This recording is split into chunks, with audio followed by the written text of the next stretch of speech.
lalaki. Message ko.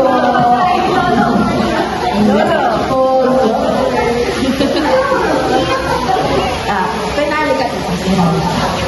Lolo Ray. Ang mga happiness mo noon. Nagulat ako Kala tayo dito. Sige, ganito na lang. Para maglalaro tayo dito. Happy birthday na lang. 18th birthday pala. Ako, since nasabi na nila lahat, hindi na lang sasabihin ko. Oo. Yun, sila yun eh. Simple, but sweet. Okay, sige na. Gravy. Parang telegrama na lang kay Lola. Ano tawag sa'yo, Tita? Gravy. Lola. Sorry. Wala tayo. Lola. Wala ka na nagulat. Ako talaga yung Lola. Wala pa ako, pero sa lahat, parang ako yung Lola. Wala akong pangalan. Ako, happy birthday.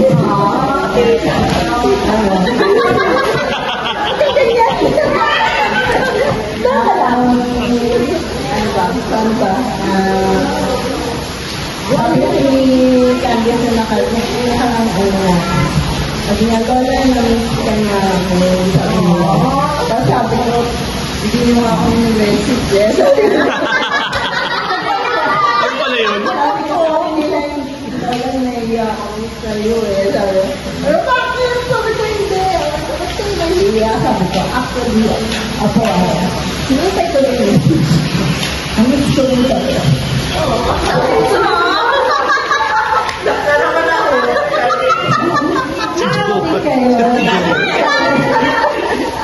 Naiyak na lang pala ako. Natutuwa ako. Nakita ko kung paano maging matatag. Alam ko yung pinagdaan ninyo. Dahil mo na nakita ko na ang hirap. Kasi araw-araw yung kanyang hindi ko alam nun kung paano pa siya yan. Pagka, nag-aalit si Chelsea. Pero,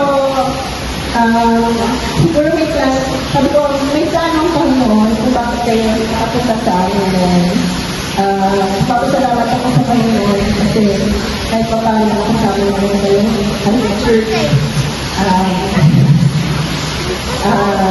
Nakilala kayo sa Panginoon. Mga time na yun, totoo ako kahit ang pandemic. Kahit na ano sila na sabi ko, kailangan kahit pandemic makikita tayo dyan sa preaching. Maganda tayo. Kahit na nandiyan sila sa harapan natin ko. Ano na eh, parang hindi na-antok na ako kaya pero sabi ko, Lord, ito yung plan ang sa mga bata ko. Sabi ko, sana yung natanong sa mga salita ng mga Panginoon, okay mo kalimutan. Ipatuloy ko pa rin. Nakita ko paano ka pinatapad ng Panginoon. Kasi siguro hindi ka nang kilala sa Panginoon. Hirap yung pinag-aaral mo. Wala akong Panginoon sa iyo. So, wag ka kalimutan. Natutuwa ako kung paano minamahal yung kapatid mo. Talagang nakita ko yung love ng tibawag isa. Talagang yung pagsiwasiwalay talaga. So, salamat at ikaw na naging atin sila. Kasi, sana mga gano'n, nakita ko yung ni Chelsea noon eh. Pero sabi ko, napakabuting atin. Kita ko talaga kung paano niya yung sacrifice niya sa mga kapatid niya. Kaya, hindi lang gano'n alam kong kahit si Candy, nakita ko yung alam talagang ano siya, dati Chelsea na ano sila dalawa eh.